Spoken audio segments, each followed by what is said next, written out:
បាទគោរពជំរាបសួរពុកម៉ែបងប្អូនទាំងអស់គ្នាខ្ញុំបាទផាន់ណាឥឡូវនេះខ្ញុំបាទសូមណែនាំពុកម៉ែបងប្អូននៅទីតាំងផ្ទះកែងពុកម៉ែបងប្អូនដោយពុកម៉ែបងប្អូនបានមើលឃើញខាងក្រោយខ្នងខ្ញុំអញ្ចឹងផ្ទះកែងនេះគឺជាផ្ទះបែបអាជីវកម្មហើយស្ថិតនៅលើផ្លូវទំនប់កប់ស្រូវឬក៏មហាវិថីឈ្នះតែម្ដងហើយបើយើងនិយាយអំពីសាច់ដីនៃផ្ទះកែងនេះវិញគឺបានធំពុកម៉ែបងប្អូនគឺបានក្បាលប្រហែលជា10 ម៉ែត្រសាច់ដីហើយបណ្ដោយនៃដីគឺ31 ម៉ែត្របើយើងនិយាយអំពីសាច់ផ្ទះវិញផ្ទះនេះគឺមានន័យថាផ្ទះនេះបាល់ខាងមុខរៀងរួមហើយរីកទៅខាងក្រោយវិញបើយើងនិយាយអំពីសាច់ផ្ទះខាងមុខក្បាលទៅតឹងគឺបានត្រឹមតែប្រហែលជា7 ម៉ែត្រនោះទេបើយើងនិយាយអំពីបណ្ដោយនៃផ្ទះវិញគឺ16 ម៉ែត្រខាងក្រោយនៃផ្ទះវិញរីករហូតទៅដល់បាន19 ម៉ែត្រជាងផងដែរសំណង់នៃផ្ទះនេះវិញកម្ពស់រហូតទៅដល់3 សន្លឹកកន្លះឬក៏យើងអាចនិយាយបានថាកម្ពស់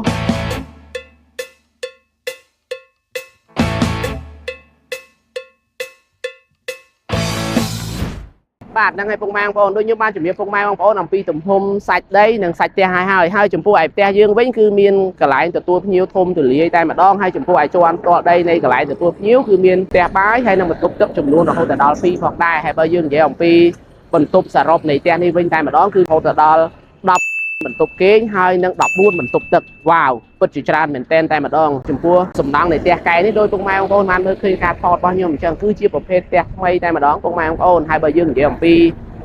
ប្លង់កម្មសិទ្ធិវិញគឺជាប្រភេទកម្មសិទ្ធិប្លង់រឹង 100%តែម្ដងហើយចំពោះទំហំនៅក្នុងបានកម្មសិទ្ធិប្លង់រឹងគឺមានទំហំសរុបរហូតដល់341 ម៉ែត្រការ៉េផងដែរគឺធំហើយបើយើងនិយាយអំពីដីអាស្រ័យផលនៃផ្ទះកែនេះដោយពុកម៉ែបងប្អូនបានមើលឃើញអញ្ចឹងហើយខ្ញុំក៏បានប្រាប់ពុកម៉ែបងប្អូននៅខាងដើមវីដេអូផងដែរឥឡូវខ្ញុំបញ្ជាក់ម្ដងទៀតចុះដីដែលយើងអាចអាស្រ័យផលនៅនឹងផ្ទះកែនេះគឺទទឹងខាងមុខនេះបានប្រហែលជា10 ម៉ែត្រជាបណ្ដោយវិញ31 ម៉ែត្រហើយចំពោះឯខាងមុខផ្ទះនេះវិញគឺនៅសល់9 ម៉ែត្រចំហៀងផ្ទះនៅសល់5 ម៉ែត្រផងដែរបើយើងនិយាយអំពីទិដ្ឋភាពនៅជុំវិញទីតាំងនៃ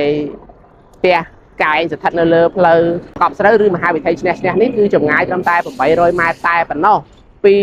មន្ទីរពេទ្យជាតិដេជោសន្តិភាពហើយទិដ្ឋភាពជារួមអីផ្សេងទៀតបុកម៉ែបងប្អូនបានមើលឃើញការថតបង្ហោះដ្រូនរបស់ខ្ញុំអញ្ចឹងជាពិសេសនោះផ្ទះកែងគឺតម្លៃគឺគាត់លក់ល្អមែនទែនតម្លៃអាចចរចាបានចរចាត្រូវកាត់ប្លង់រឹងជូនទៀតផងអញ្ចឹងហើយសម្រាប់ព័ត៌មានលម្អិតផ្សេងពុកម៉ែបងប្អូនអាចតំណមកខ្ញុំបាទក៏បាននិងតំណទៅក្រុមហ៊ុនបងប្អូនរបស់ខ្ញុំដែលមានលេខនៅខាងលើសូមអរគុណ